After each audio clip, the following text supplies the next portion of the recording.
Focus now, Republican Senator John Cornyn of the great state of Texas. Your thoughts on all of this?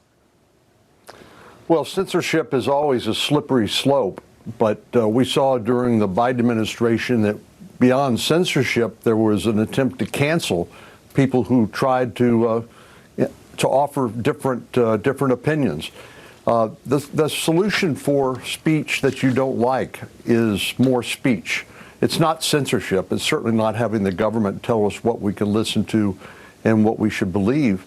That is the rule in authoritarian countries that essentially are police states and not the United States of America. What do you make of now putting those censored entities back on a platform? Is that enough? Like, is there some other step that Google and some of these other companies that capitulated to the Biden White House need to be taking? Well, I think the main thing is to open up their platforms to free speech. As you know, this is something Elon Musk fervently believed in and demonstrated when he bought Twitter. And I think, Americans can handle it. I guess a lot of our college students, unfortunately, were led to believe that they should be protected from microaggressions or speech they didn't agree with, which is the antithetical really to what college education should be like, where people should be free to express their differing views and debate those and decide for themselves. So I think the real solution to this is more free speech. It's certainly not less. Well, I'm going to move to this now. We were actually talking about lawmakers quick to point fingers after yesterday's shooting at a Dallas ICE facility. Republicans are renewing calls for Democrats to tone down the anti-ICE rhetoric. Look, on Capitol Hill, it is unbelievable some of the things that have come out, particularly on the House side. But you're bicameral on that Hill, and that disease infects everybody. First of all, your thoughts on it and how you get the other side to tamp down. Is there something Republicans need to be doing or saying? Well, I think the problem is when people start engaging in this sort of hate speech against law enforcement officials who deserve praise, not disparagement, they try to dehumanize them and thus prey on sick minds like the shooter in Dallas, who then was incentivized to go out and attack ICE officials, and ironically ends up killing detainees who presumably he was there in support of.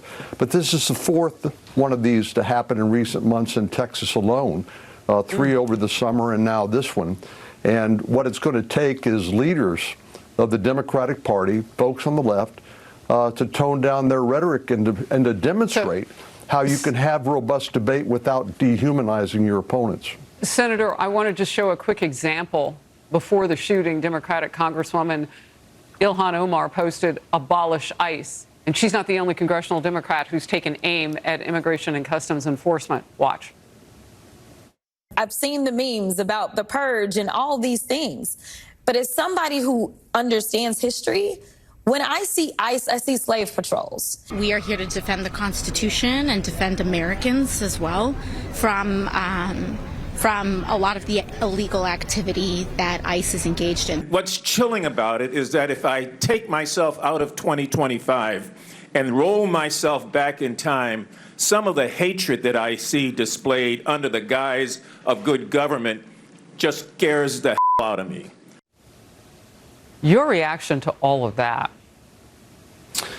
Well, this isn't actually anything new. It's the latest manifestation of what we've heard on the left for a long time now, starting with the defund police criticizing law enforcement for enforcing the law, as Tom Homan, who I thought eloquently pointed out, that these are laws that Congress has passed. And if people don't like those laws, then they need to come to Congress and ask they be changed, not attack the people who are sworn to enforce the law.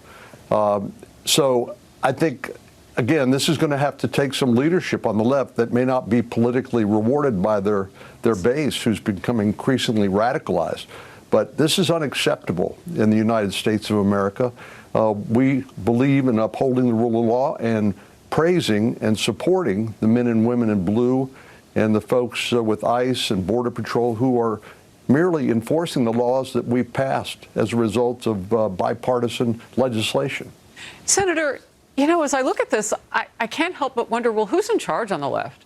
I mean, in the House and Senate leadership, really, who is in charge? Are they listening to Chuck Schumer? And look, if they are, he's not having this be toned down at all, this rhetoric. I mean, where are the Democrats? Do you have anybody you can sit down with? Because it seems like they're farther and farther and farther left every day.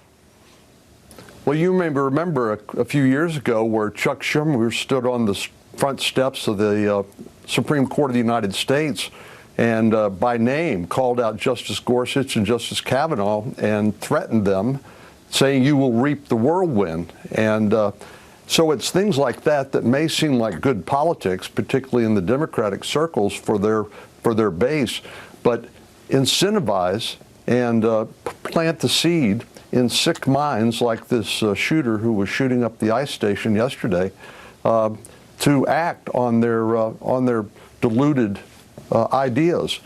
First, by dehumanizing people by suggesting they're less than deserving of protection of the laws. Yeah, maybe reminding some of those lawmakers on the left, do they really want to be part of what's now being called an assassination culture? I mean, you don't want that to be the legacy if you're serving elected by the American people. It really hurts Certainly their party. not. No, and it hurts all of us. There can be collateral damage, as yesterday. You pointed it out. You put it so well that those detainees may have been the people that the shooter, we don't know, but may have been the people that the shooter would have been advocating for. Your last quick thought. Well, this has got to stop. And again, I know it's hard for us to be able to identify ahead of time, like this shooter had no real criminal record and no indication that he would be a threat. But this is what happens when you have both the product of this dehumanizing rhetoric, demonizing people for doing the very job we've asked them to do, which they've sworn to do, and match that up with a sick mind who is willing to act on that. Senator, thank you for your time today. Thank you, Harris.